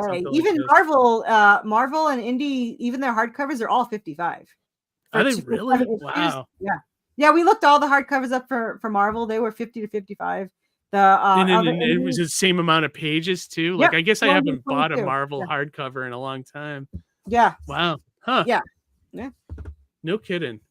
Yeah. Okay. 25. Well, it is hardcover. Yeah. So I'm thinking soft cover. Oh no, yeah. Soft cover would reason. be 25, 29. Hardcover. So that probably makes sense then. Yeah. Hardcover is extremely expensive to produce, but I wanted it had to be hardcover. Like, I didn't. Yeah, like Johnny, like the Cthulhu hardcovers you sell, what do those go for? Are those like 30 bucks? 35. Bucks? So yeah, so it's right in the price range there then. Okay. Yeah. Yeah, I haven't done a hardcover yet. I should consider one when I haven't, like when hardcovers are nice. People like it, especially if the artwork's beautiful on it. You know what I mean? Yeah. Yep. Yeah, I might do one down the road. It gives a premium feel for sure. Yeah. Right. Yeah. I mean, it just looks. Look at it. I don't know. It's so pretty. Yeah. Yeah. Look at that. It's beautiful. Let me see. Hang on. The cover is and the front cover and the back cover are Ken Hunt that worked on DC, DC for 10 years, Batman, all that. And the coloring is CC Dela Cruz from Lady Death Universe on both sides. We have the spine. You get the barcode and everything. Very cool. It's 80-pound glossy pages. These are not thick, they're pretty thick. Yeah. So, people seem to really like them. Roland says I love how dedicated you are about having all these logistics figured out well in advance. Yeah, me too. Like your planning and your, having the stuff finished before you even go to crowdfunding. Yeah. 8, 9, and 10 have already been sent to the printers. So when the Kickstarter ends, it gets shipped out the day of or the day after, depending on how quickly the payment goes through. Like, I don't even wait for the payment. Quick turnaround time. Yeah. I don't even wait to the payment unbelievable. From Kickstarter because you don't get your payments for 2 weeks. I can't wait 2 weeks. Have you ever sent something out and then the person didn't pay for it? Has that happened to you? No, because I wait till the payments go through. So if the payment's pending, they have to wait. So they have 24 hours to everyone that gets it right away goes through, gets sent out that day. And then whoever gets it like the next day can go out. And then anybody else has to wait the 14 days or the 7 days. So because you only have 7 days to pay it. So I wait until the 7th day. And if whoever fails, then I'll just mail out the rest of the people. That quick turnaround time CC Dela means a lot to people.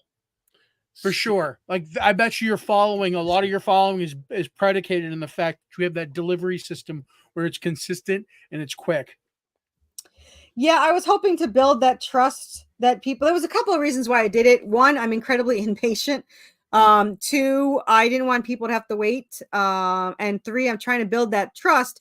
But 4, my Kickstarters are every 4 weeks, so they kind of need their books. So that is, what a. I can't believe it. I'm it's crazy. Yeah. I wish I had your output power. What are those awards you won? The Beam Awards? What's that I about? won was it? favorite indie comic and I best think it's near the writer, top. which is Where is a it? total Near the top, over I at think. the top. Oh, let me go through all of this before we go back Yeah, to I the was top wondering. then. Yeah, And I that's also cool. won best cover, which is issue 4, but I didn't list it. So, but yeah, I won best cover for issue 4. I love Yeah. this mini Congrats. bust too of Anubis.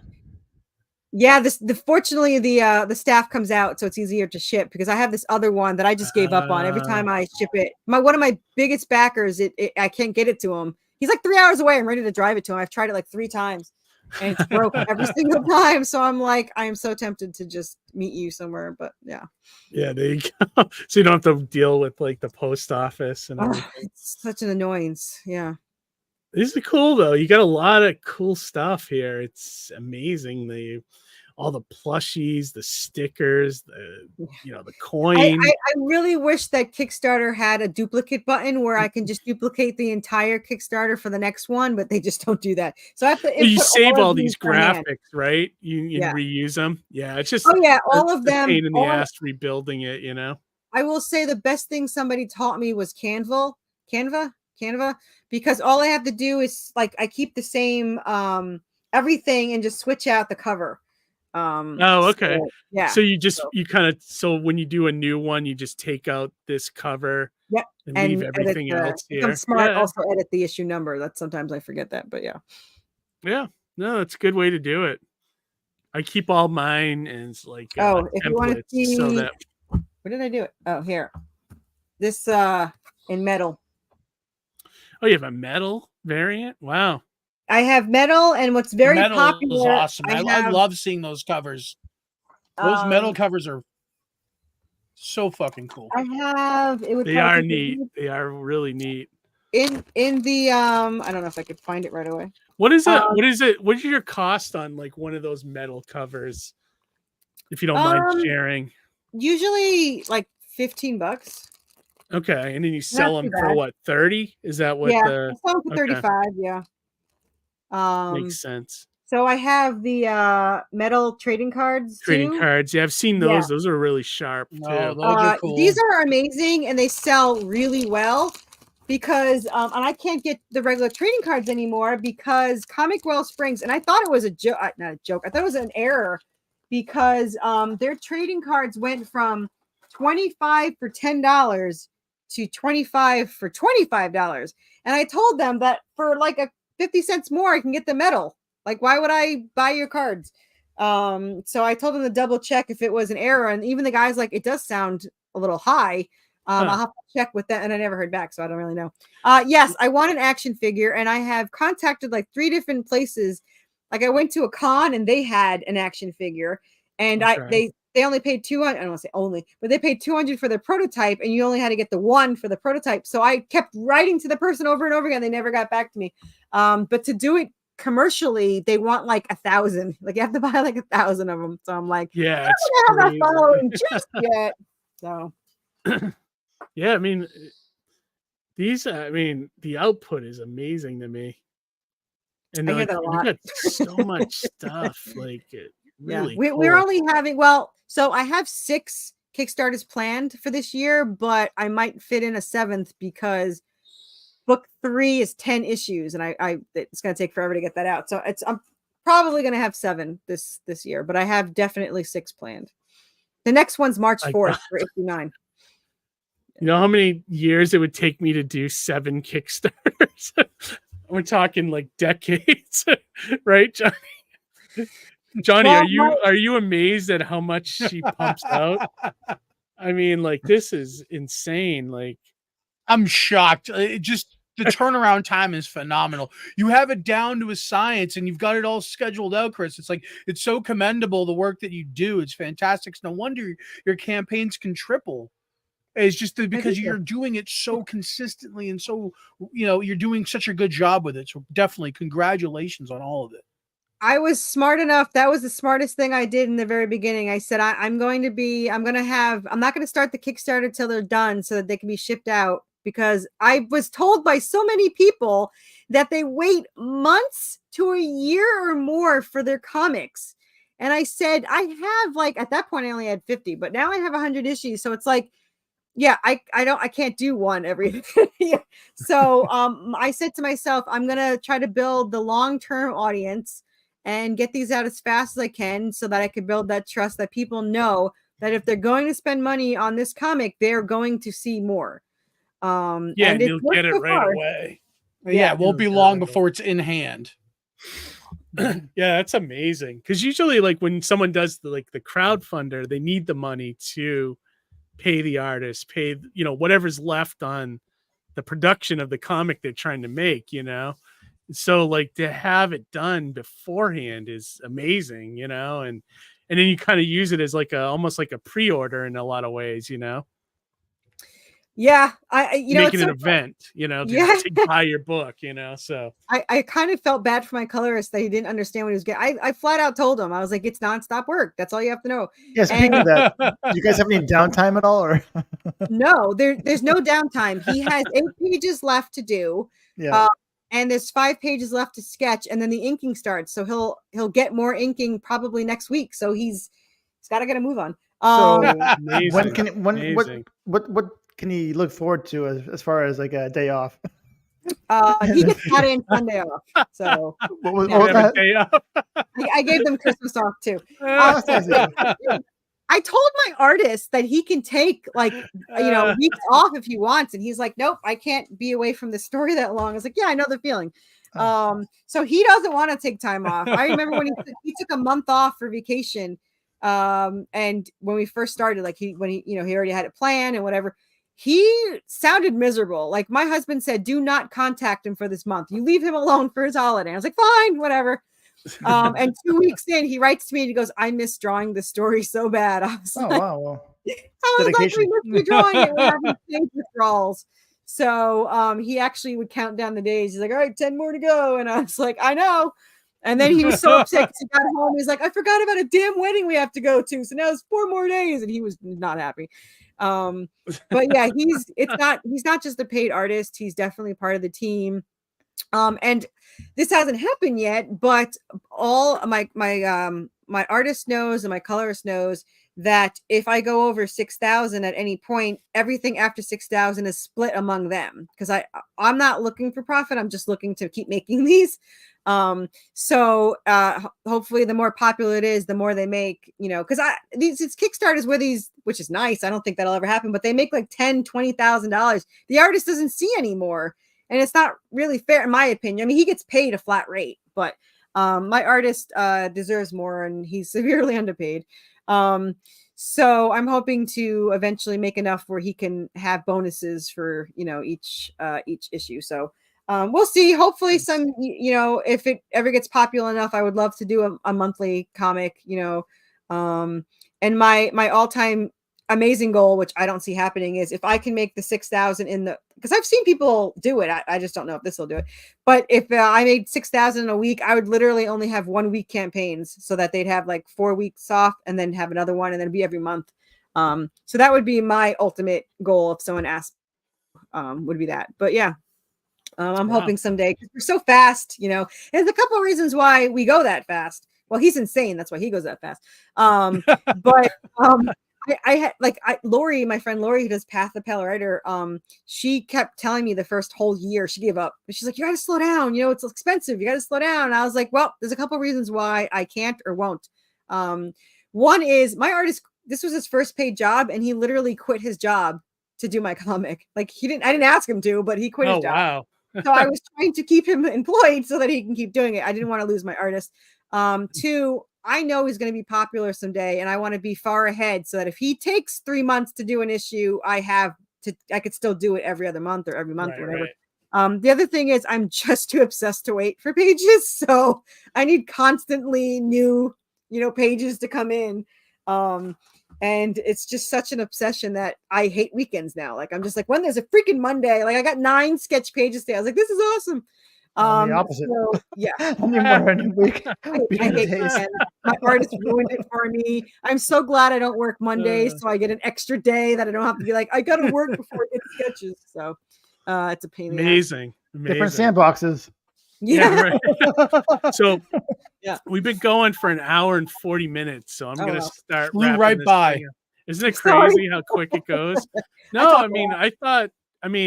well, we did talk a lot about Great logos, but I conversation. thought the conversation was good. I thought that's something a lot of people don't talk about, so it's nice to get it out there. But so I shared the Kickstarter link in the chat. It's also, if you're watching this tomorrow on the channel, it's in the description of the video. Or So just check search out- Worthy Chaos. Yeah, Worthy or Chaos search on Worthy Kickstarter. Chaos. First thing that on- pops up.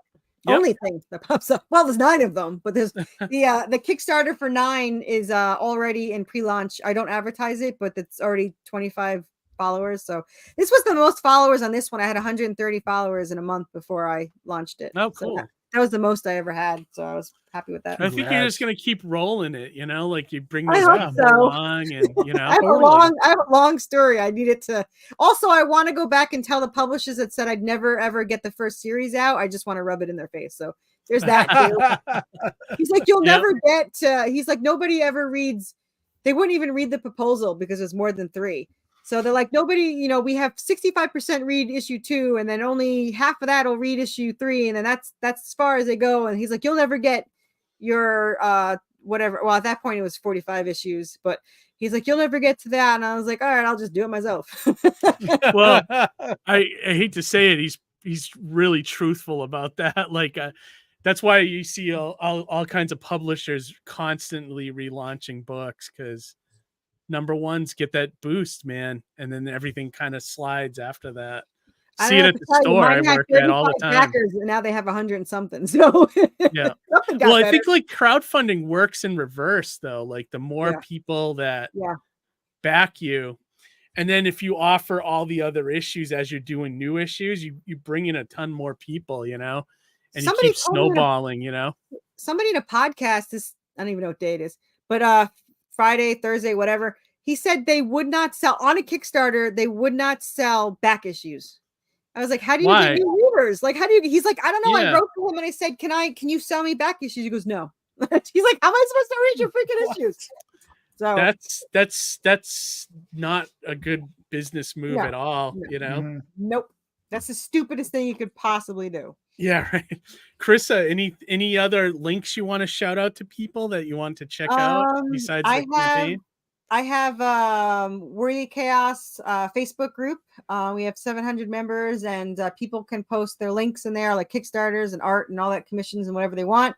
Twitter's not working for me anymore. I have 5.3 thousand followers on there, but the algorithm just sucks. Absolutely Unless sucks. you get the same pro thing. premium. Yeah. Well, I bought the stupid $8 thing. Oh, you did, And- and it's still not getting you anywhere. Nope.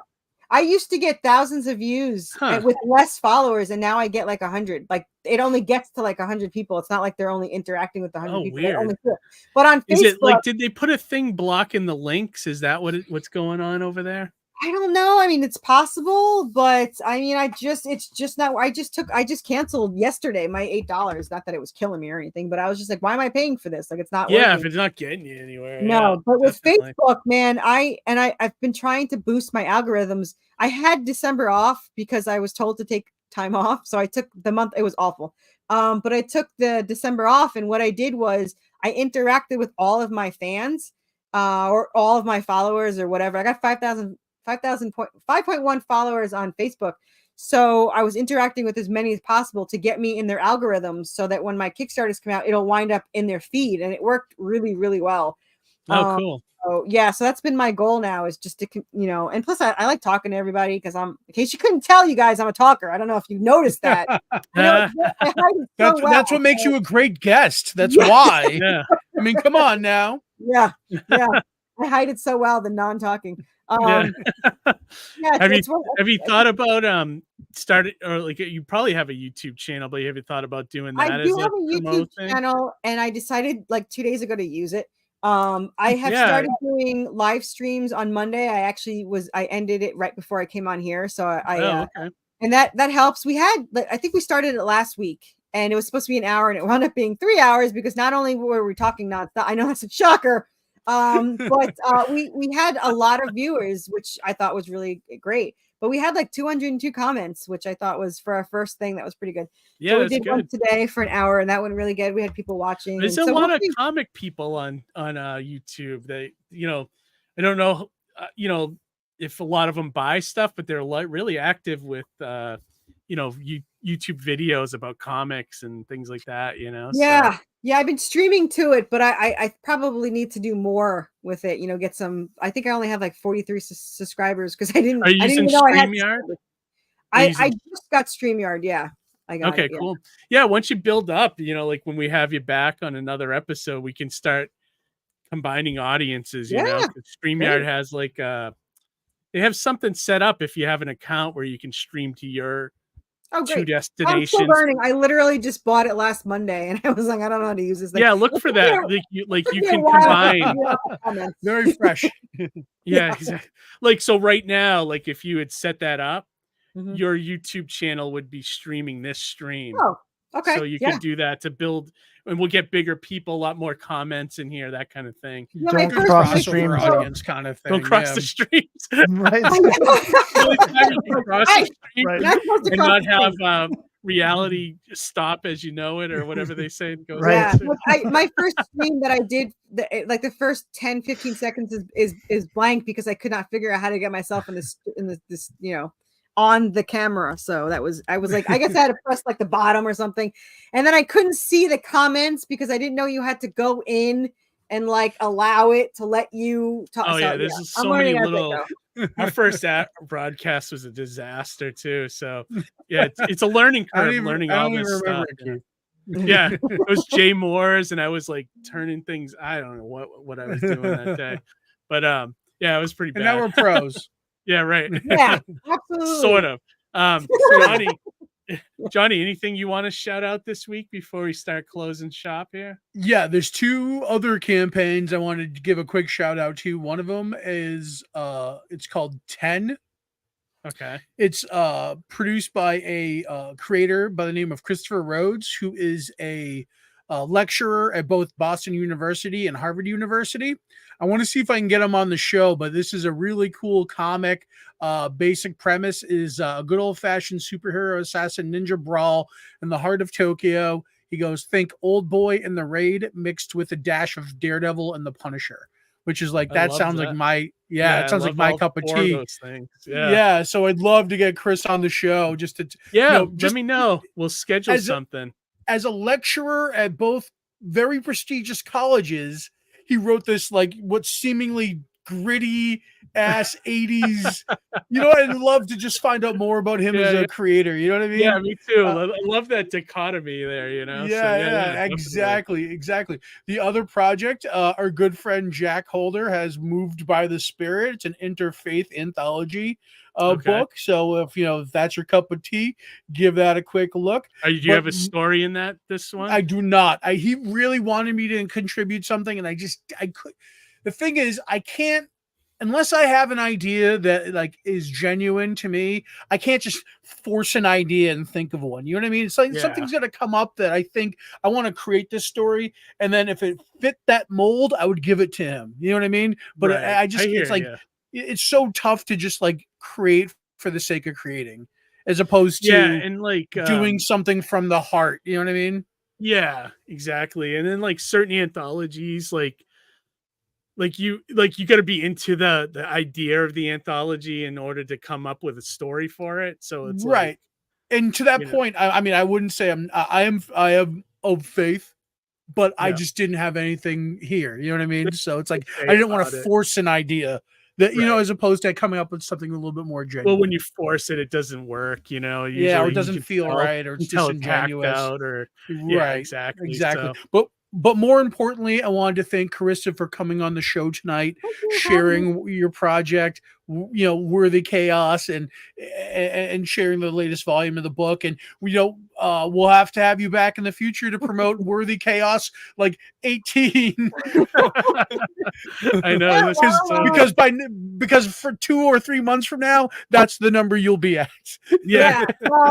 I'm ordering the hardcover in the end of February, so book 2 is going to be out in October. So there you go. Awesome. That's great. Yeah.